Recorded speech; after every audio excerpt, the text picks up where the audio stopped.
نالومي مصنعتنا خمسة كلاتكم تزاربوا زصنحكم كاب يوحنس 10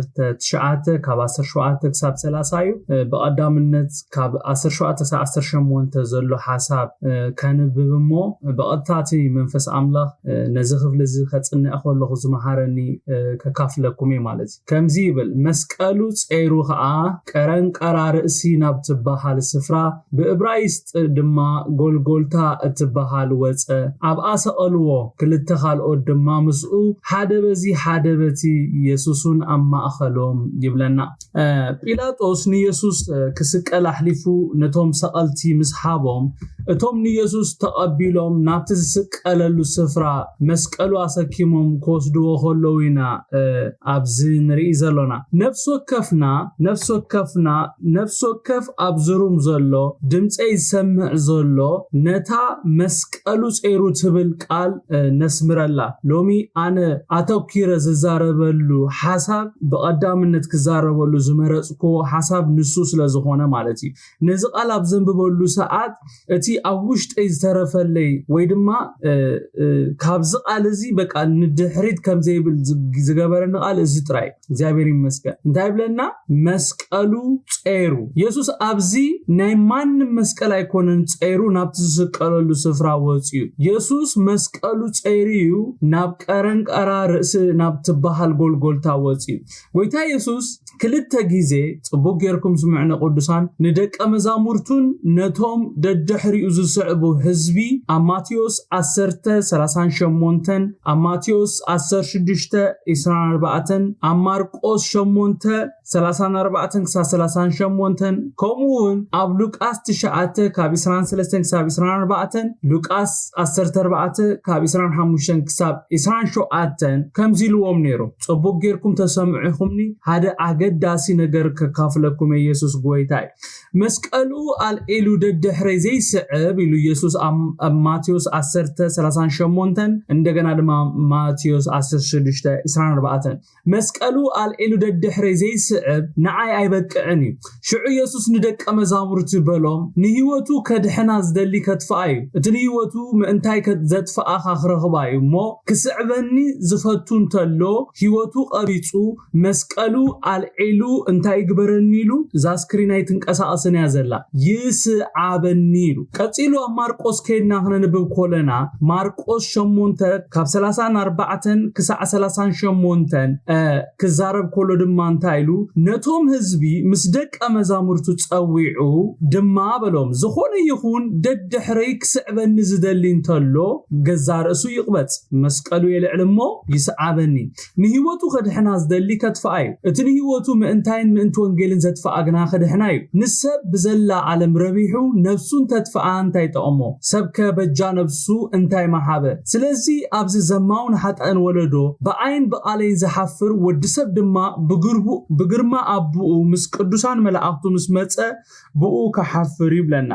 ነዛ ሐሳብ እዚ እንደገና አብ ሉቃስ 9:23-25 ከይድና ንብቦ ኾለና ድማ ከምዚብል ንኹሎም ከአደድሕሪክ ስዕብ ዝደሊ ነፍሱ ይቅበጽ መስቀሉ አብ ጸጽባ የልዕልሞ ይስዓበኒ ምድሓን ነፍሱ ዝደሊ ከትፋዩ እሞ እቲ ነፍሱ ምእንታይ ዘትፋ ግና ንሱ ከድሕናይ ሰብከ ንብዘላ ዓለም ረቢሑስ ንነፍሱን ተጎዳአ ወይስ እንተትፋ እንታይ ጠቅሞ እንደገና አብ ሉቃስ 10:25-27 ድማ ከምዚብል ብዙሓት ሰባት ምስኡ ይኸዱ ነበሩሞ ንሱ ግልጽ ኢሉ በሎም ናባይ ዝመጽን ተሎ እሙን አቡና ዲዩን ሰበይቱን ደቁን አሕዋቱን አሓቱን ህይወቱን ከይተረፈ እንተ ዘይጸልዓ ወደ መዝሙር ይኸውን አይክእልኒ መስቀሉ ዘይጸውር ሞደ ድሕረ ዘይስዕብ ዘበለ ወደ መዝሙር ይኸውን አይክእልኒ ዘገርም ማዓሲ ኢየሱስ ነዚ ቅድመ ኩነት ነቶም ደቀ መዛሙርቱ ኾነ ነቶም ንዕኡ ክስዕቡ ንዝደሉ ዘበለ አቀሚጡ እንድሕር ኢልና ከምቲ ሉቃስ ኣብ ምእራፍ 14:25-27 ጸሓፈልና ብዙሓት ሰባት ብዘይ ዕላማ ንኢየሱስ ምስዓብ ዘኽፍሎ ዋጋ ከይፈለጡ ዋጋ ዋጋኦም ከይተመኑ ገሊኦም ተኣምራት ሪኦም ገሊኦም ስለዝበልዑ ዝተፈላለየ ኣጀንዳ ሒዞም ክስዕቡ ምስ ጀመሩ ኢየሱስ ሰዓብ ክርስቶስ ክትከውን ዝጠልቦ ነገር ከም ዘሎ ንሁሎም ንደቀ መዛሙርቱ ኾነ ነቶም ህዝቢ ሎሚ ድማ ነቶም ነዚ ቃል ዝነንብብ ዘሎና ብግልጽ ዝዛረበና ዘሎ ሓደ ሰብ ጽቡቅ ጌርኩም ቅዱሳን ስምዑኒ ሓደ ሰብ መዓስ መስቀሉ ክጸውር ዝኽእል እንድሕር ኢልና ነታ ቀዳመይቲ ውሳኔ ምዝውስን ወይ ምዝገብራ ጥራዩ ሓቀይደ ቅዱሳን ሓደ ሰብ ምሳይ እናጽሓፍ ይኺድ ፕሊዝ ወይታ ይባረኩም ከም ትሰምዑን መታን ከረጋግጽ ስለዝደልየ ሓደ ሰብ መዓስ መስቀሉ ጸይሩ ደድሕር ኢየሱስ ክስዕብ ዝኽእል እንድሕር ኢልና ነታ ቀዳመይቲ ነገር ምዝገብራዩ ንሳኻ እንታያ ነፍሱ ምዝቀብጽ ጥራይ ነፍሱ ዝቀበጸ ጥራይ መስቀሉ ሌሉ ደድሕር ኢየሱስ ክርስቶስ ክስዕብ ዝኽእል ጎይታ ኢየሱስ ንኽንስዕብ ወሰንቲ ዝኾኑ ክልተ ዓበይቲ ነጥብታት ኣብ ዘንክነን ብበን ጸናሕና ክፍልታት ነጊሩና ኣሎ ጎይታ ኣብ ሰለስቲ ወንጌላት ቅድሚ ሰዓቡን ምባሉ እንታይሉ ክስዕበኒ ዝፈቱ ደድሕረይ ክስዕበኒ ዝደሊ ወይ ናባይ ዝመጽእ እንተሎ ብቐዳምነት እንታይ ክገብር ኣለዎ ኢሉሎ ህይወቱ ክቀብጽ ወይ ድማ ገዛእ ርእሱ ክቀብጽ ወይ ነፍሱ ክቀብጽ ብድሕሪ ድማ መስቀሉ ከልዕል ከም ዘለዎ ብግልጽ ተዛሪቡና ኣሎ ስለዚ ሓደ ሰብ መዓስ መስቀሉ ጸይሩ ደድሕሪ ኢየሱስ ክስዕብ ዝኽእል እንድሕር ኢልና ነታ ቀዳመይቲ ውሳኔ ምዝውስን ማለት ከምቲ ክብሎ ጸናሕኹ ንህይወቱ ክቀብጻ ገዛእ ርእሱ ክቀብጻ ወይ ነፍሱ ክቀብጻ ምዝኽእል ጥራዩ ንህይወቱ ዘይቀበጸ ወይ ገዛእ ርእሱ ወይ ንነፍሱ ዘይቀበጸ ሰብ ብፍጹም መስቀሉ ክጸውር ኣይክእልን እዩ ሓቅዶ ሓሶት ቅዱሳን ሓደ ሰብ መስቀሉ ናይ ምጽዋር ዓቕሚ ዝረክብ መዓስ እንድሕር ኢልና ንገዛእ ርእሱ ክመውት ከሎ ወይ ንነፍሱ ምዝቀብጻ ጥራዩ ብህይወት እንተነበርኩ ንክርስቶስ እንተሞትኩ ከዓ ንክርስቶስ እዩ ምዝብል ህይወቱ ምስ ክርስቶስ ኣብ ሰማያት ከም ተሰወረት ብዘይ ናይ ጎይታ ፍቃድ ኣብ ህይወቱ ምንም ዝፍጠር ነገር ከም ዘየሎ ምዝፈልጥ ከምኡውን ሰብ እቲ ዝዓበየ ነገር ኣብ ህይወቱ ክገብራ ዝኽእል ነዚ መዋቲ ስጋ ምቕጣል ጥራይ ከም ዝኾነ ምዝፈልጥ እቲ ንስጋን ነፍስን ከጥፍ ዝከኣሎ ንሱ እግዚአብሔር በይኑ ከም ዝኾነ ምዝፈልጥ ነፍሱ ከድሕና ከም ዘይክእል ንነፍሱ ከድሕናን ከጥፋን ዝከኣሎ ንሱ በይኑ ከም ዝኾነ ምዝኣምንን ምእንቲ ኢየሱስ ነፍስኻ ምጥፋእ ማለት ህይወትካ ምድሓን ማለት ምዃኑ ምዝፈልጥ ጥራዩ ሰብ ንህይወቱ ክቀብጽ መስቀሉ ከልዕል ሰዓብ ክርስቶስ ክኸውን ዝኽእል ህይወቱ ነፍሱ ገዛእ ርእሱ ዘይቀበጸ ሰብ መስቀሉ ክጸውር ፈጺሙ ኣይክእልን እዩ ስለምንታይ እዩ ኣብ ዘመንና ዘርጠብጠብ ዝበዝሕ ዘሎ እንድሕር ኢልና ዘይቀበጸ ሰዓብ ስለዝበዝሐ እዩ መስቀልካ ክጸውር እንድሕር ዘይክኢልካ ድማ ሓቀኛ ሰዓብ ክርስቶስ ክትከውን ኣይትኽእልን ኢኻ ምክንያቱም ንኢየሱስ ምስዓብ ህይወትና ክሓትት ስለዝኽእል ክሳብ ሞት እሙናት ክንከውን እንድሕር ዘይክኢልና ህይወትና ዝሓትት ነገር ክመጽእ ከሎ ንኢየሱስ ከም ንኽሕዶ ፍሉጥ ስለዝኾነ ጎይታ ኢየሱስ ብዘይ ምኽንያት ኣይኮነን ማንም ክስዕቦ ዝደሊ ገዛእ ርእሱ ክቀብጽ ወይ ህይወቱ ወይ ድማ ነፍሱ ክቀብጽ መስቀሉ ኢሉ ክስዕብ ከም ዘለዎ ኣስሚሩ ተዛሪቡ ኢየሱስ ኣብዚ መስቀሉ ጸይሩ ፍቃድ ኣቦ ንኽፍጽም ንቅድሚት ክግስግስ ዝኽኣለ ብኸመይ እንድሕር ኢልና ጽቡቅ ጌርኩም ዶ ትሰምዑን ኣለኹም ጎይታ ኢየሱስ ክርስቶስ መስቀሉ ጸይሩ ኣብዛ ክፍሊ እዚኣ ናብቲ ዝስቀለሉ ናብ ጎልጎልታ ክኸይድ ዘኽኣሎ ነገር ክኸይድ መስቀሉ ንኽጸውር ዓቕሚ ዝኾነ ነገር እንታይ እንድሕር ኢልና ኢየሱስ ነፍሱ ስለዝቀበጸ እታ ዝጾራ መስቀሉ ክስቀለላ ይጸይርዋ ቅዱሳን ናብቲ ዝስቀለላ ናብ ጎልጎልታ ዝጓዓዝ ዘሎ እዚ ሓይሊ እዚ ካበይ ረኺብዎ እንድሕር ኢልና ነታ ቀዳመይቲ ውሳኔ ስለዝወሰነ ንፍቃድ ኣምላኽ ክመውት ናይ እግዚአብሔር ሓሳብ ክፍጽም ድልው ስለዝኾነ ነፍሱ ስለዝቀበጸ መስቀሉ ጸይሩ ክገይድ ክኢሉ ቅዱሳን ሓደ ሰብ ህይወቱ ወይ ነፍሱ ወይ ድማ ገዛእ ርእሱ ከም ዝቀበጸ ዝፍለጥ መዓስ እንድሕር ኢልና ጽቡቕ ጌርኩም ቅዱሳን ስምዑኒ መንፈስ ቅዱስ ይዛረበና ዘሎ ሓደ ሓደ ሰብ ንህይወቱ ከም ዝቀበጻ ወይ ድማ ገዛርሱ ዝቀበጻ ክርስቲያን ምዃኑ መዓሲ ዝፍለጥ እንድሕር ኢልና ኣብ ህይወቱ መስቀል ክመጽእ ኾሎ ሓቀይዶ እታ መስቀልያ ኣብ መንጎቱ ሓቀኛ ሰዓብን ሓቀኛ ዘይኮነ ሰዓብን ትፈላሊ መስቀል ይፈላላይ መስቀል እንታይ እንድሕር ኢልና ጽቡቅ ጌርኩም ስምዑን ቅዱሳን መስቀል እንታይ እንድሕር ኢልና ማንኛውም ንኢየሱስ ከክሕደና ካብ ፍቃድ አምላክ ካብቲ ናይ እግዚአብሔር ሐሳብ ከውጻና ክፈለናን ዝመጽእ ነገር መስቀል ይባሃል ደጊመ ክነግረኩም መስቀል እንታይ እንድሕር ኢልኩም ንዓይ ማንኛውም ንኢየሱስ ከክሕደና ዝመጽእ ካብ ፍቃድ አምላክ ከውጻና ካብቲ ናይ እግዚአብሔር ሐሳብ ክፈለና ዝመጽእ ማንኛውም ነገር ንሱ መስቀልናይ ሞት ይኹን መከራ ይኹን ስደት ይኹን anything መስቀል ናይ ሞት መሳርሒ ኢየሱስ ኮነ እቶም ክልተ ገበነኛታት መመስቀሎም ሒዞም እዮም ናብቲ ዝስቀሉሉ ቦታ ዝጓዓዙ ነይሮም ሓቀይዶ ነፍስ ወከፎም ድማ ኣብታ ተሰኪሞም ዝመጹ መስቀሎም ተሰቂሎም ስለዚ መስቀል እንታዩ ናይ ሞት መሳርሒ ኢየሱስ ክርስቶስ መስቀሉ ጸይሩ ምስቲ መስቀል ነቲ ሁሉ ኣብ ልዕሊኡ ዝወርድ መከራ ጸርፊ ውርደት ስቃይ መግረፍቲ ተጻዊሩ ንኽስቀል ንኽመውት ናብ ጎልጎልታ መጓዓዙ እንታይ ዘርኤና እንድሕሪልኩምኒ ተወፋይነቱ ጽንዓቱ እሙንነቱ ዘርኤና ኢየሱስ ክርስቶስ ጎይታይ ኢየሱስ ክርስቶስ ነቶም ናቱ ኮነ ነቶም ኩሎም ክስዕቦ ዝደልዩ ዘበሉ ክትስዕቡን እንድሕር ደልይኹም ነፍስኹም ቀቢጽኩም መስቀልኩም አልዒልኩም ሰዓቡኒ ክብል ኮሎ እታ መስቀል እንታይ ተመልክት እንድሕር ኢልና ናትና ተወፋይነት እሙንነት አሜን ጎይታ ነፍሱ ወይ ድማ ገዛርሱ ቀቢጹ መስቀሉ አልዒሉ ክብል ኮሎ ክሳሞት እሙናት ክንከውን ከም ዘሎና ይዘመላኽል ኣብ መስቀል ምሟት ኣዝዩ ዘስካሕክ ዝኸፍአ ሞት እዩ ሓቀይዶ ቅዱሳን ከምቲ መጽሓፍ ቅዱስና ኣብ እንፀይቲ ዝስቀል ርጉም ይዝብሎ ዝተረግመ ሰብ እዩ ኣብ እንፀይቲ ዝስቀል ጎይታ በዚ ክሓልፍ ፍቃድ ኣቦ ብምዃኑ ዋላ እኳ ከቢድ እንተኾነ ኢየሱስ በዚ ክሓልፍ ፍቃደኛ ኮይኑ እታ ፈታኒ ሰዓት ምስ መጸት እሙን ኮይኑ ተረኺቡ ጎይታ ካብ ነፍስ ወከፍናውን ነዚ ይጽበዩ ክሳብ መወዳእታ ኣሙናት ክንከውን ጎይታ ኢየሱስ ክርስቶስ ናይ ደም ረሓጽ ክሳዕ ዝርሕጽ ዝጸለየሉ አርእስቲ እንድሕር ኣሎ ብዛዕባ እዚ ሓቀይዶ ቅዱሳን መስቀልካ ምስካ ማለት ከቢድ እዩ ቅዱሳን ቀሊል ኣይኮነን ከምቲ ንዛረቦ ይኮነ ንጎይታ ኢየሱስ ክርስቶስ ናይ ደም ረሓጽ ጠብጠብ ከብል ዝገበሮ ክሳዕ ናይ ደም ረሓጽ ዘንጠብጥብ ክጽልይ ዝገበሮ ወይ ዝጸለየሉ አርእስቲ እዚ አርእስቲ ነታ መስቀሉ ዝስከመላ ሰዓት ምስ መጸታ እታ መስቀሉ ዝስከመላ ሰዓት ምስ መጸት ክሳዕ ናይ ደም ረሓጽ ዘንጠብጥብ ክሳዕ ዘበርትኦ መልአክ ካብ ሰማይ ዝመጽእ ክሳዕ እዛ ጽዋዕ ካባ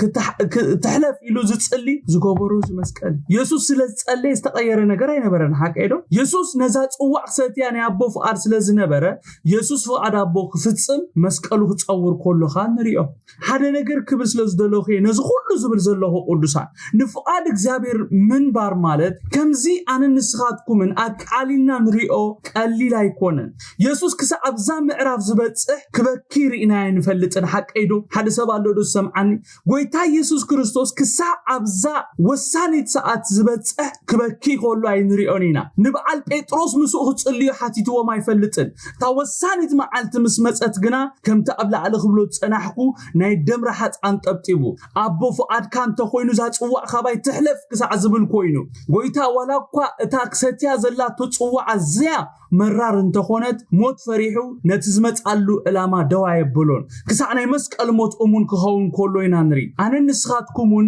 ክሳዕ ሞት እሙናት ክንከውን ከም ዘሎና እዩ እዚ ቃል ዝምሕረና ክሳዕ ሞት እሙናት ክንከውን ግና ገዛእ ርእስና ንፍቃድ እግዚአብሔር ዝወፈና ነፍስና ዝቀበጽና ንፍቃድ እግዚአብሔር ምሟት መክሰብ ምዃኑ ክንፈልጥን ክንኣምንን ኣሎና እንተ ዘይኮይኑ እታ ወሳኒት መዓልቲ መስቀልና ንስከመላ መዓልቲ ክትመጽእ ኮላ ምዝላቅና ዘይተርፍ እዩ ጎይታ ኢየሱስ ኣብ ሉቃስ 9 ካብ 23-25 ኣብታ አንቶ ይዘንበብኩ እንታይ ኢሉ ንኹሎም ከዓ ደድሕሪ ክስዕብ ዝደሊ ነፍሱ ይቅበጽ መስቀሉ ኣብ ጸጽባይ ልዕልሞ ይስዓበኒ ምድሓን ነፍሱ ዝደሊ ከጥፋይሞ እትን ነፍሱ ምእንታይ ዘጥፋ ግና ንሱ ከድሕናይ ሰብ ከንብዘለ ዓለም ረቢሕስ ንነፍሱን ተጎድዓ ወይ እንተጥፋሲ እንታይ ጠቅሞ ሕቶይ ኣብዚ ጎይታ ኢየሱስ እንታይ ዝብል ዘሎ እንድሕር ኢልና እንድሕር ናይ ዘለዓለም ህይወትና ንኸስር ኮይና እንድሕር ናይ ዘለዓለም ህይወት ንኸስር ኮይና ኣብዛ ዓለም እዚኣ ንረብሖ ንእክቦ ነገር ስራሕ ቤተሰብ ይዕሩፍ ምንም ጥቅሚ የብሉን ይዝብለና ዘሎ ነቲ ናይ ዘለዓለም ነገርና ዝወስድ ነገር እንድሕር ኮይኑ ምርባሕና እንታይ ትርጉም ኣለዎ ብሓፂሩ ብዝጎይታ እንታይ ዝብል ዘሎ ንዘለዓለም ዘይማእኸለ ማንኛውም እንገብሮ ነገር ኪሳራ እዩ ይዝብለና ዘሎ ካብቲ ጊዜያዊ ዝኾነ ነገር እቲ ናይ ዘለዓለም ይበልጽ ይዝብለና ዘሎ ቅዱሳን ሐዋርያ ጳውሎስ ንሰብ ቆሮንቶስ ኣብ ካልኣይ መልእኽቱ ምእራፍ 4 ካብ 16 ክሳብ 18 ክጽሕፈሎም ከሎ እንታይ ኢልዎ እቲ ሸዓ ዝሓልፍ ቀሊልን ጸበባና ማዕልያ ዘይብሉ ብሉጽ ናይ ዘለዓለም ሙሉ ረዚን ክብሪ የዳልወና እሞ እቲ ናይ ወጻኢ ሰብና እንተ በስበሰኳ እቲ ውሽጥና ኣብ ጸጽባይ ይሕደሳሉ ስለዚ ኣይነሐለልን ኢና እቲ ዝረአይ ንግዚያዊ እቲ ዘይረአይ ግና ዘለዓለም እሞ ንሕና ነቲ ዘይረአይ እምበር ነቲ ዝረአይ ኣይንጥምተን ኢልዎ እግዚአብሔር ይመስገን ካብዚ ቃል እንታይ ኢና ንርዳ እቲ ሁሉ ኣብዛ ዓለም ክነብር ኮለና ኣብ ህይወትና ዝኾኑ ነገራት ሓደ ግዚያውያን ከም ዝኾኑ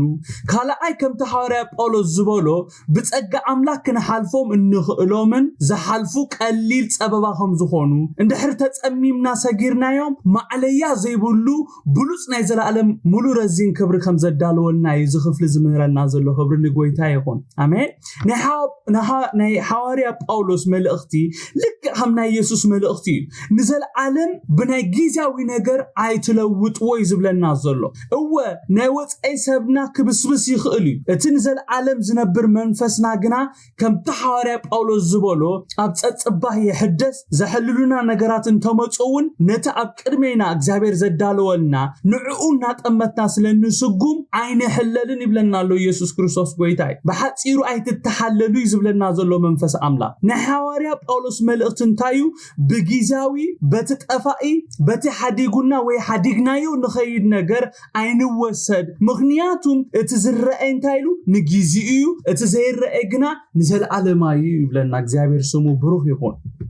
ጎይታ ሎምን ነፍስ ወከፍና ኣብ ጸጽባህ መስቀልና ተሰኪምና ክንስዕቦ ብጸጉዑ ይደግፈና አሜን ኩሉ ውሳኔታትና ድማ ንዘለዓለም ዘማእኸለ ውሳኔ ክንውስን እግዚአብሔር ንነፍስ ወከፍና ጥበብን ምስተዋዕልን ይሃበና አሜን ኣብ ቁጥር 18 እንታይሉ ኣብ ሰቀልዎ ክልተ ካልኦት ድማ ምስኡ ሓደ በዚ ሓደ በቲ ኢየሱስን ኣብ ማእኸሎም ይብለና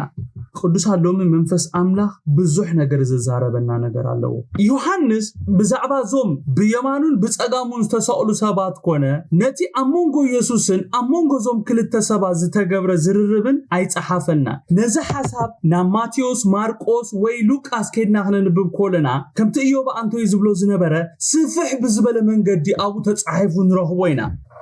ናብ ሉቃስ 23 ካብ 39 ክሳብ 43 ከድና እንድሕር አንቢብናዮ ብዛዕባ ማንነት እዞም ክልተ ምስ ኢየሱስ ዝተሰቀሉ ሰባትን ብዛዕባቲ አሞንጎ ኢየሱስን አሞንጎ እዞም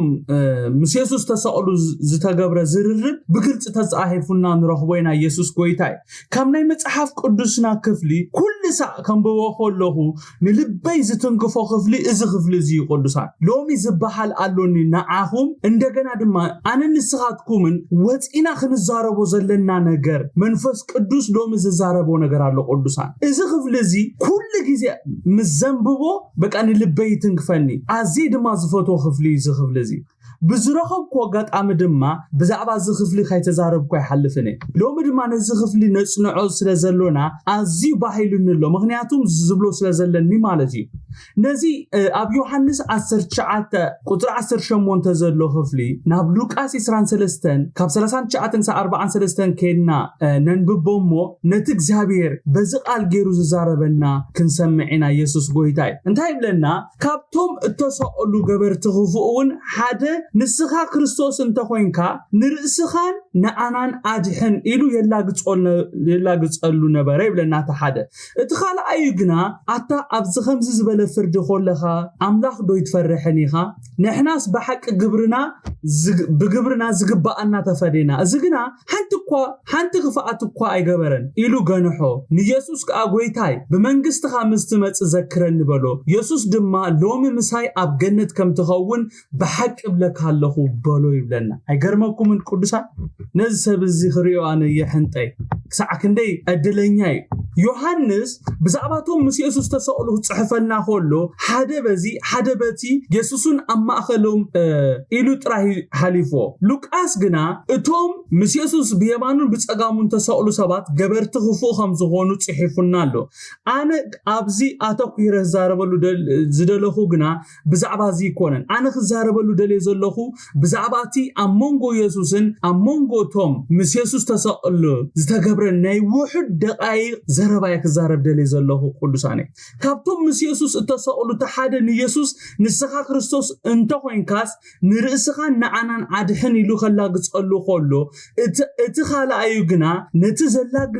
زنبرسب انتايلو عتا اب كمزي فرد خولخا نعملاق دو يتفرحن يلو نحناس بحق بقبرنا زقبقنا اينا تفرينا إذا حنت كفاءات كواي جبرن إلو نتي زلاقت زنبرة كجنحه هلو نري نعو جني حمس ودأ جن انتايجرو ناب يسوس كل حلو نيسوس انتايلو قويتاي بمنجست خامس تمت ذكرني كملو خلو نري قويتاي يسوس كريستوس دما نزي بمنجست خا مستمت ذكرني لو زبالو جبار خفو منجدو أنفتو نابسي أولجتو زجز زنبرة سب انتايلو لومي مساي اب جنت كم تخون بحقي ابلك الله خبل خولو نري اذا خفلزي ازيو بزوح مستر زحازه خفلي قدسان اذا سبزي ولا كوا كم تخال ايو جبار خفو انت خونه بتا امود اتاز وسدا سغمتي بمملاسو بدلنيا بمخوانو بمئمانو يسوس منم كفات كم زي جبره بزيناتو كفات وي بدل كم زتساله بممسكارو نغويتا نتا نتي لك هموز تسائلو لك خومون داموتن زلو يسوس ماننتو ترديو بمنغستها مستمت ذكرني لو بمبالو كاب اف دغسي اول غويتا منزيعو مسؤون اب جنت تمالي او خيد كولونري ايغرمكم من قدسا ايغرم اذا سبزي نابي يزغسغس نيرو اندحر لكمني ناب سيوليو منغدو ابيلو زخيد نيرو ناب سيولي يغسغسي نيرو كاب اف دغسي اول زتمنطله سبي زسبزي حدا معلتي غويتا اب سرح كوين سرحنا سرحكو حدا نلبي زوقع عن بزقال تزاريبوني زغرم نغري ويتا انتايلو نمسيلكم حدا معلتي سرحنا سرحكوسي كمي تموت اماوتا خاب زي قدس كتنقح كلها ابي تنقحي وساني لوني فلطو ديهم اماوتا خاب زي قدس اماوتا خا خمزي زسبزي تساقيل كات موت تخليها تحاريل كات موت تخليها ماكينا قچ كات موت تخليها اب عرات كا دقيس كات موت تخليها تسرني كات موت تخليها اماوتا خا قداسي كونه مويت كات نقح كلها ابي تنقحي وساني نجر قدسان مويت كا ابي تنقح وساني اسيو تسرني زموتو لو تعنقفهم زموتو لو دقيسهم بوغيرهم زخدو لو تحاريدهم زموتو لو تحاني زموتو لو ابي تنقح غن وساني غويتاهم يلني اماوتا خا يكونن زغدس سب مسموته ابي نقحيو وانا امبورطانت ነገር غويتا يسوس كريستوس نسب زنتايلو لومي كتنقح كلها بجنت كتنقح خايلو كبرن شوم يكون كمزي ابز خفل زنريو زلنا اماوتا نا يسوس كونه نايزوم مس يسوس تسألو سبات عزيزس كحكحموتي مانن سب بكمزي اماوتا نزمو سب ناب جنتي خيدو زبل يلن حق ايدو قدسا من يسوس كونه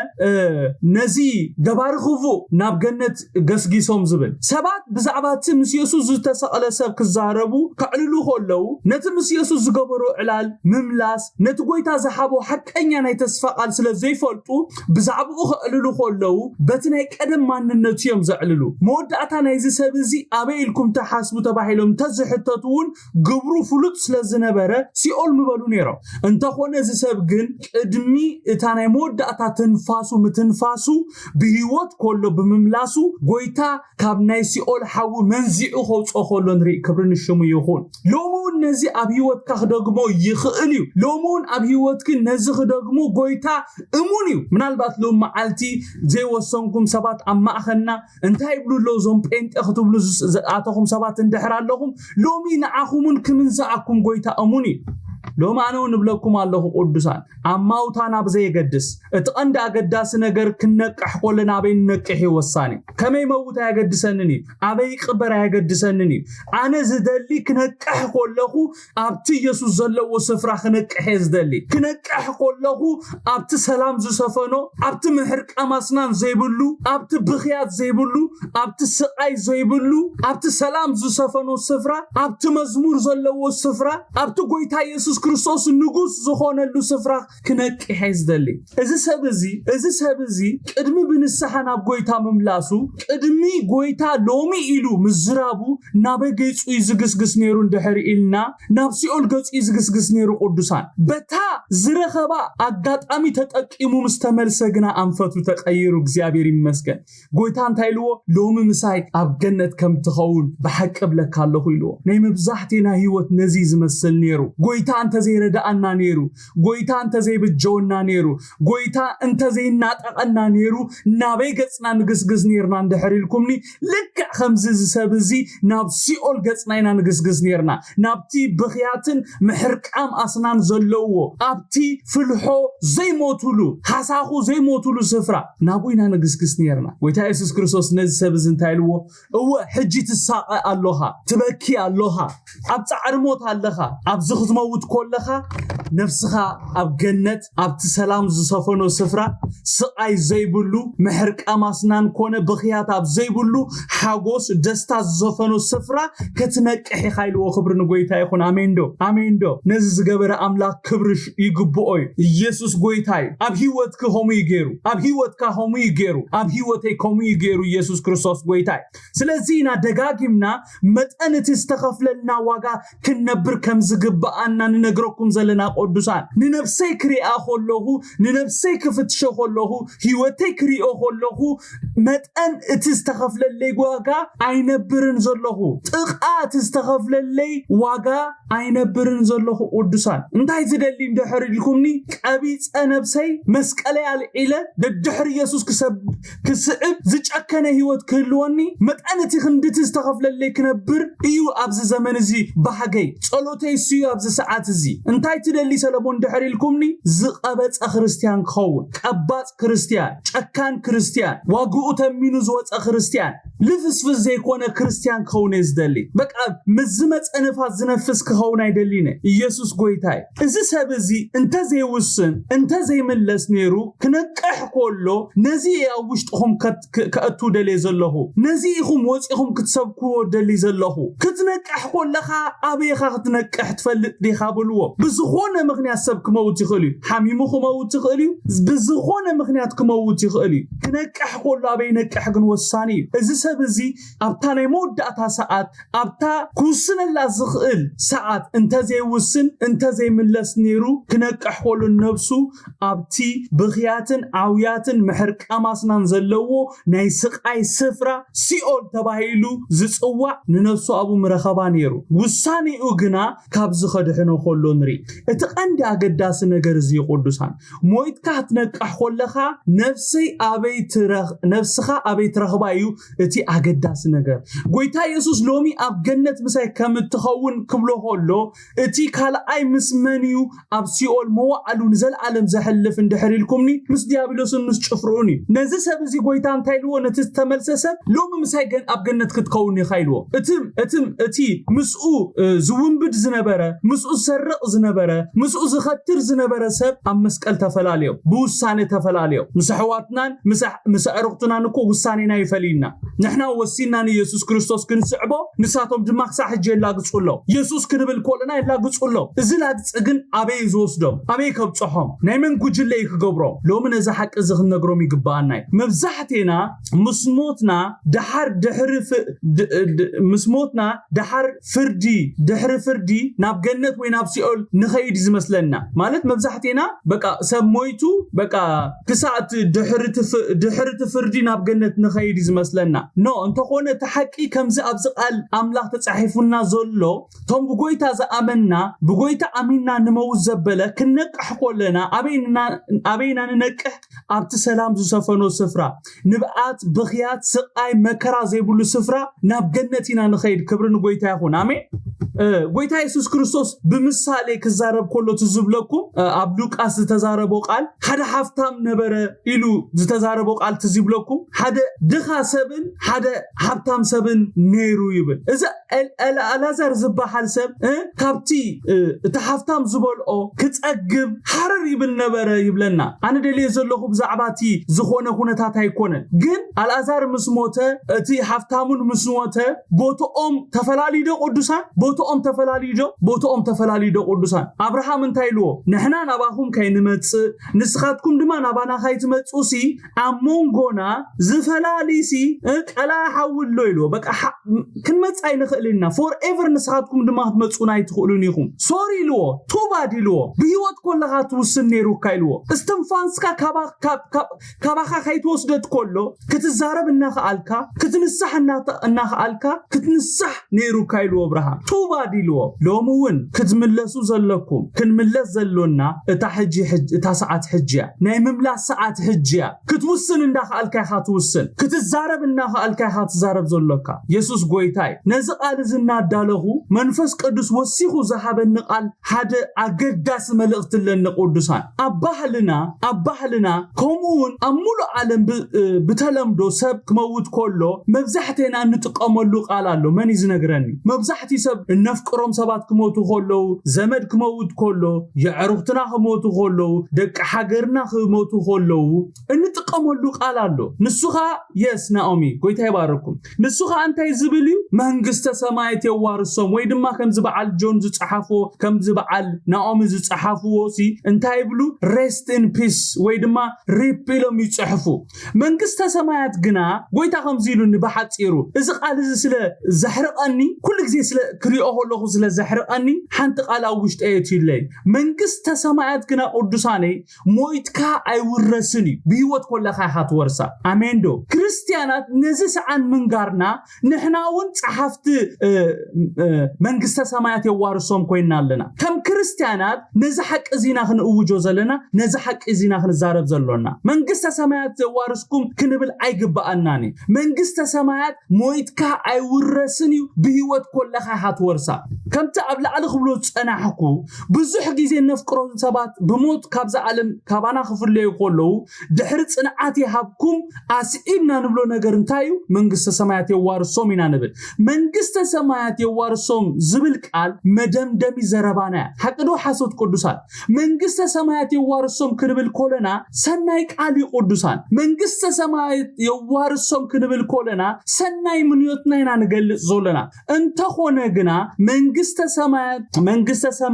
መንግስተ ሰማያት በሰናይ ምንዮት ወይ ስለስተመነና አይትእተውና አይትወረስና ስለዚህ በፍላይ እቶም ዘአመና ሰባት እዚ ምስጥር እንደህር ተረድኢና ነዘሐቂ ና ኩሉ ናይ ምብጻሕ ሓላፍነት አለና ሎም ነዘሐቂ እዚ ንኹሎም ክነብጻሓሎም ይግባአና ይቅዱሳን ክርስቲያን ክብል አይግባኦኒ በፍላይ ዳግም ዝተወልደ ሰብ ነዚ ቃል ዝጥቀመሉ አይግባኦኒ መቼም ንሓደ አማኒ ነዚ ክትነግሮ አድላይ አይኮን ግን ነዚ ቃል እዚ በብዝሕ በፍላይ አብዚ እዋን እዚ በፍላጥ ይኹን በዘይ ምፍላጥ አፈኦዶ ፌስቡክ በብዝሕ መን ይጥቀመሉ እንደህር ኢልና እቲ በክርስቶስ አሚኑ ዝደሓነ መንግስተ ሰማያት ሞይትካ ዘይኮነስ ቢወት ኮለኻ በክርስቶስ አሚንካ ከምትወረስ ዝፈልጥ አማኒ መንግስተ ሰማያት የዋርሳና በለዝጥቀ ወንጌል ተረዲኢኒ ዝብል ሰቢ ክትቅዕ ዝሪኦ ዘለኹ አነ ህጂ መንግስተ ሰማያት የዋርሶም ዝብል ቃል ነቶም ዝሞቱ ሰባት ዘምጻአሎም ለውጢ ምንም የለን ሐቀደ ቅዱሳን መንግስተ ሰማያት የዋርሶም ኢልና ቢሊየን ሰባት ስለዝጠቅዓና ኣብ ህይወት እቶም ዝሞቱ ሰባት ዘምጾ ለውጥ የለን መንግስተ ሰማያት የዋርሶም ስለዝበልና በቃ ክንድዝ ዝኣክል ሰባት መንግስተ ሰማያት የዋርሶም ኢሎም ጠቅዓም ኣለውሞ በል ነውርሶም ኢሉ ካብ ገሃነብ ናብ ኤደን ገነት ያምጾምኒ መጽሐፍ ቅዱስና ብግልጺ ኣብ ዕብራውያን 9 ካብ 27 ክሳብ 28 ዝብሎ እንታዩ ሰብ ሓንሳብ ሞት ንሰብ ሓንሳብ ሞት ብድሕሪኡ ፍርዲ ዝጽበዮ ሓደ ሰብ ምስ ሞተ ከምኡ ዝብል ኣብ ዕብራውያን 9:27-28 ከምቲ ንሰብ ሓንሳብ ሞት ብድሕሪኡ ፍርዲ ተሰርዐ ከምኡ ኸዓ ንሓጣት ብዙሓት ከርሕቕ ኢሉ ሓንሳብ ተሰውአ ክርስቶስ ንምድሓንቶም ዝጽበዩ ካልኣይ ግዜ ብዘይ ሓጣት ግለጽ ይብለና ንዝሞተ ሰብ ኣብዛ ዓለም ዝነብሩ ኩላቶም መንግስተ ሰማያት የዋርሶ ኢሉ ስለዚ ጽሓፉ ኣብ ልዕሊ ዝቕየር ነገር የለን እቲ መንግስተ ሰማያት የዋርሶ ዝብል ቃል ካብ ሰናይ ምንዮት ክትሰምዖ ደስ ካብ ዝምባል ሓሊፉ ኣብቲ ዝሞተ ሰብ ዘምጾ ምንም ለውጥ የለን ፍትሓት ዘምጾ ነገር የለ መንግስተ ሰማያት የዋርሶ ዘምጾ ነገር የለ መንግስተ ሰማያት ከመይ ክወርሱዋ ከም ዝኽእሉ ኣቀዲምና ብምንጋር ግና ወረስቲ መንግስተ ሰማያት ክኾኑ ክንገብሮም ንኽእል ኢና ኣነ ንስኻትኩምን ኣብዚና በርቲና ክንሰርሕ ዘለና መንግስተ ሰማያት ከመይሎም ክወርሱዋ ከም ዝኽእሉ ብምንጋር ነተሐቅ ብምንጋር መንግስተ ሰማያት ብክርስቶስ ኣሚንካ ጥራይሃ ትወርሳ ኢልና ብምንጋር መንግስተ ሰማያት ወረስቲ መንግስተ ሰማያት ክንገብሮም ንኽእል በዚዩ ኢየሱስ ክርስቶስ ጎይታ እዩ ኣነ ንስኻትኩምን ብግልጺ ብትብዓት መንግስተ ሰማያት ብሰናይ ምንዮት ከም ዘይኣቱ ሰብ ብክርስቶስ ጥራይ ኣሚኑ ናይ ዘለዓለም ህይወት ከም ዝረክብ ወይ መንግስተ ሰማያት ወይ ነታ ናይ እግዚአብሔር መንግስቲ ከም ዝወርስ ክንዛረብ ኣለና ነዚ ክሳዕ ዘይገበርና ብሰናይ ምንዮት ነቶም እነፍቅሮም ሰባት ወረስቲ መንግስተ ሰማያት ክንገብሮም ኣይንኽእልን ኢና ነዚ ፈሊጥና ካብዚ ዝደቀስና ይንበራበር ንንገሮም ንብዙሓት እዮም በቃ መንግስተ ሰማያት የዋርሶም እናተባህለ ዝተፋነው ወሪሶም ደም ኣይወረሱን ግን እዝጊዋን ነው ናይ እግዚአብሔር ቃል ኣብ ዮሓንስ 1 ካብ 12-13 ከም ዝነግረና ነቶም ተቀበሉ ዘበሉ ኩሎም ብስሙን ዝኣመኑ ግና ውሉድ ኣምላኽ ክኾኑ መሰል ሓቦም ንሳቶም ከኣ ካብ ኣምላኽ እምበር ካብ ደም ወይ ካብ ፍቃድ ስጋ ወይ ካብ ፍቃድ ሰብኣይ ዘይተወልድዮም ይብለና ናይ እግዚአብሔር መንግስቲ እምበኣር ንኢየሱስ ብምቕባል ብስሙ ብምእማን ውሉድ ኣምላኽ ብምዃን ይዝውረስ አሜን ነዚ ሓቂ ዝኽን እውጅ ነዚ ሓቂ ዝኽን ዛረብ ይዝግባአና በሓፂሩ ወረስቲ መን እዮም እንደሕርኢልና እቶም ንኢየሱስ ከም ናይ ግል መድሃኒኦምን ኣምላኾምን ገይሮም ተቀበልዎ ብስሙ ዝኣመኑ ናይ ውልድነት መሰል ዝተቀበሉ ሰባት ጥራዮም ወረስቲ ብዙሕ ሰብ ወራሲ ክኸውን ክወርስ ይደልዩ ሓቀይደ ቅዱሳን ክወርሱ ስለዝደልይዎም ከ መንግስተ ሰማያት የዋርስኩም ዝብሉ እንተኾነ ንኽወርስ ወይ ወራሲ ንኽኸውን ዘብቆዖ ክገብሮ ዝግብኦ ነገር ክገብር ከማልእ ወይ ድማ ከማልኦ ዝግብኦ ቅጥዕታት ግን ከማልእ ኣይደልይኒ ብዙሕ ሰብ ክወርስ ይደልዩ ንኽወርስ ክገብሮ ዝግብኦ ነገር ግና ክገብር ኣይደልይኒ ወይታ ድማ ናይ ፍቃድ ኣምላኽ ስለዝኾነ ብምርጫኦም ናብቲ ዘይዳለወሎም ስፍራ ይኸዱ ማለት እቲ ቅንዲ ሽግር ኮይኑ ዘሎ ድማ እዚ ቅዱሳን ኣብዛ እንነብረላ ዓለም እኳ ሱቅልካ ዝውረስ ነገር የለን ሓቀይደ ቅዱሳን ኣብዛ እንነብረላ ዓለም እኳ ዓለም ከማንሲ ሱቅልካ ይተውርሰካነ ኩሉ ኣገባብን ስርዓትን ኣለዎ ወራሲ ስለዝበልካ ሱቅሎም ያውርሱኻነ ወራሲ ምዃንካ መረጋገጽ እንተሎካ ጥራይኻ ከም ወራሲ ዝቕበሉኻ ኣብ መንግስቲ ኣምላኽውን ኣገባብን ስርዓትን ኣሎ ልክ ከምዛ ኣብዛ ምድሪ ዘሎ ኣሰራርሓ ኣቀዲምካ ወራስነትካ ተረጋግጽ ማለት ቅድሚ ንኽትወርስ ምኻድካ ወራስነትካ ዘረጋግጹ ነገራት ሒስካ ትቀርብ ኣለካ እንተ ዘይኮይኑ ጠቃሙ ራስ ኣይትበጽሕን ኢኻ ከቢድዩ ሓቂ ግን እዚ መጽሐፍ ቅዱስ ናብ ሮሜ 8 ካብ 14-17 እንታይ ይብለና ንስኻትኩም ሲ ነቲ ብኡ ጌርና ኣቦ ኢልና ንጽዋዓሉ መንፈስ ውልድነት ይኹም ተቀበልኩም እምበር መንፈስ ባርነት ከም በሓድሽ ንፍርሃት ኣይተቀበልኩምን ስለዚህ ቶም በመንፈስ አምላክ ዝምርሑ ዘበሉ ንሳቶም ውሉድ አምላክ እዮም መስበለ ውሉድ አምላክ ምዃንና እቲ መንፈስ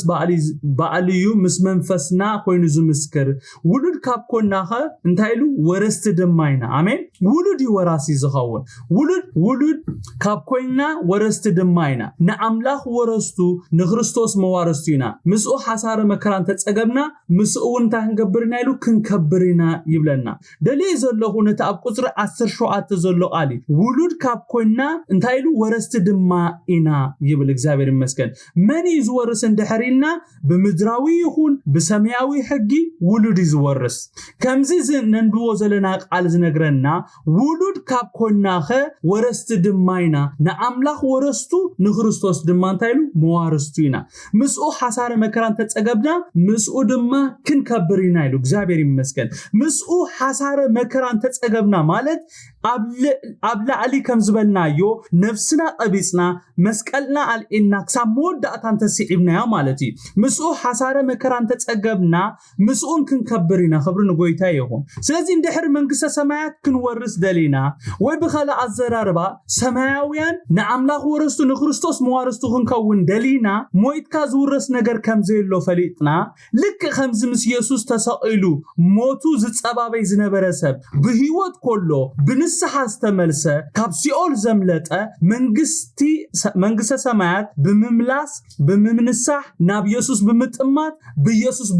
بمأمان زورس بيوت كلنا بمملاس بمنسح بيسوس بمأمان متان كنورس بيسوس نورس ولودات نخون يسوس كريستوس كويتا امين مس يسوس كلستا سبات يوم تسائلهم نيرم اتحادة كابتغفو من قدو ابتاني مجرشتا ابتاني هيوتو مجرشتا خملس كله اتحادة ግን ናይ ምምላስ እድል ተዋሂቦ ኾነሱ በኸፋአቱ አጽሉ ከይተመልሰ ሞይቱ ሎሞ ወልክ hamzom ክልተ ሰባት እግዚአብሔር ንደቅ ሰባት ናይ ምምላስ እድል ይህብ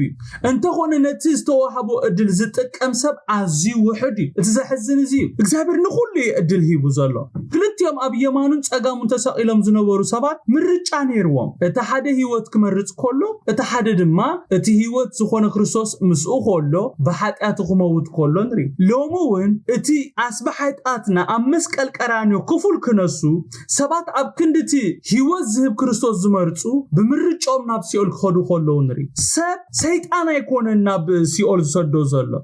ንሰብ እግዚአብሔር አይኮነን ናብ ሲኦል ዝሰዶ ዘሎ ንሰብ መንዩ ናብ ሲኦል ዝሰዶ ዘሎ እንደህሪና ምርጩ እዩ ሰብ ብምርጩ ናብ ሲኦል ዝኸይ وسيني ناب سيول زخيد زلو እግዚአብሔር ንነፍስ ወከፍና ምስተዋል ይሃበና ነዝሐቅ ሒዝና ክንወጽ ድማ በመንፈሱ የንቀሐና የተንሰአና ይደግፈና እንደ ኔም ኦፍ ጂሰስ አሜን ካብ 19-22 ታይብለና ጲላጦስ ድማ ጽሕፈት ጽሒፉ ኣብቲ መስቀል አንበሮ እቲ ጽሕፈት ከኣ ኢየሱስ ናዝራዊ ንጉስ አይሁድ ዝብል እታ ኢየሱስ ተሰቅለላ ስፍራ ጥቃታ ከተማ ስለዝነበረት ነዚ ጽሑፍ እዚ ብዙሓት ካብ አይሁድ አንበብዎ እቲ ጽሕፈቱ ኸኣ በቋንቋ ዕብራይስጥ ሮማን ጽርዕን እዩ ስለዚህ ቶም ሊቃውንት ካህናት አይሁድ ንጲላጦስ ንሱ ባዕሉ አነ ንጉስ አይሁድ ከም ዝበለ ዳአምበር ንጉስ አይሁድ ኢልካስ አይትጻሐበልዎ ጲላጦስ ጻሐፍኮ ጽሒፈለኹ ኢሉ መለሰ ብለና ኣብ ቁጥር 19 ታይብለና ጲላጦስ ድማ ጽሕፈት ጽሒፉ ኣብቲ መስቀል አንበሮ እቲ ጽሕፈት ከኣ ኢየሱስ ናዝራዊ ንጉስ አይሁድ ዝብል ይብለና ነዚ ክፍል እዚ ኣብ ኣርባዕቲ ወንጌላት ተጻሒፉ ንረኽቦይና ናብ ማቴዎስ 27:37 ናብ ማርቆስ 15:26 ከና ክንንብብ ኮለና እቲ ጲላጦስ ዝጻሐፎ ጽሕፈት እቲ ኢየሱስ ተኸሰሉ ጽሕፈት ክሱ ከም ዝኾነ ይዝነግረና ናብ ሉቃስ 23:38 ናብ ዮሐንስ 19:19 ከና ክንንብብ ኮለና ድማ ተመሳሳሊ ሐሳብ ዘለዎ ጽሕፈት እዚ ንጉስ አይሁድ ዝብል ጽሕፈት ከም ዝጻሐፈ ነንብብ በሐፈሻ ኩላቶም ሓደ ዓይነት መልእኽቲ ዘለዎ ጽሕፈት እዮም ጽሒፎምና ዘለው አይሁድ ነቲ ጲላጦስ ጻሐፎ ጽሕፈት ምሳንበቡ ብዙሓት ውን ነቲ ጲላጦስ ጻሐፎ ጽሕፈት ምሳንበቡ ንጲላጦስ እንታይሎሞ እዚ ንጉስ አይሁድ ኢልካ አይትጻሐፍ አነ ንጉስ አይሁድ ከም ዝበለ ደኣ ጻሐፍ ኢሎም ነትባዕላቶም ንኢየሱስ ክርስቶስ አነ ንጉስ ይብል ኢሎም ዝኸሰስዎ ከፍርስዎ ኮለው ንሪ ጲላጦስ ግን እንታይ ኢሉ መሊስሎም ጻሐፍኩ ኢሉ ነቲ ዝጻሐፎ ጽሕፈት ዘይቅየር ከም ዝኾነ ክነግሮም ኮለው ንሪ ኢየሱስ ጎይታይ ካብስታን 3:30 ድማ እንታይ ብለና እቶም አቀይቲ ግና ንኢየሱስ መሰቀልዎ ነንሓድ አቀይቲ ግዲኡ ነተቀምሹ ኮሙ እተቀምሹ ግና ካብ ላዕሊ ክሳዕ ታሕቲ ኩለንትኑ ዕሉም ነበረሞ ስፉ አይነበሮ ንሓድሕዶም ካ ንዝበጽሐ ክበጽሖ ስጫደው ነውደቀሉ እምበር አይነቅደዶ ተባሃሉ እቲ ክዳውንተይ ንርሶም ተማቀልዎ ንቀምሸው ንጫተዋደቀሉ ዝብል ጽሑፍ ምእንቲ ክፍጸሚሞ እዮም እቶም አቀይቲ ዝዝገበሩ ኣብ ጥቃ መስቀል ኢየሱስ ካ አዲን ሃብቱን ማርያም ሰበይቲ ቀሌጳ ማርያም መግደላዊ ደው ኢለን ነበራ ኢየሱስ ነዲዩን ነዝዘፍቅሮ ወዲ መዝሙሩን ኣብ ጥቃ ደው ኢለን ምስራየ ነዲዩ አት ሰበይቲ እንሆ ወዲ ክበላ ነቲ ወዲ መዝሙር ከአንደሆ አዲኻ በሎ እቲ ወዲ መዝሙሩን ካብ ሽዑ ጀሚሩን ኣብ ቤት ወሰዳ ድሕርዚ ኢየሱስ ኩሉ ከም ተፈጸመ ፈሊጡ እቲ ጽሑፍ ምእንቲ ክፍጸም ጸማዕኹ በለ ኣብኡ መጺጽ ዝመልአ ነበረ ሽዑ መጺጽ ዝመልአ ሰፍነግ ኣብ ዘንግ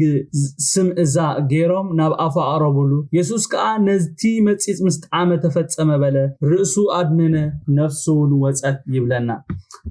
ኣብዚ እቲ ቅድሚ ዘመናት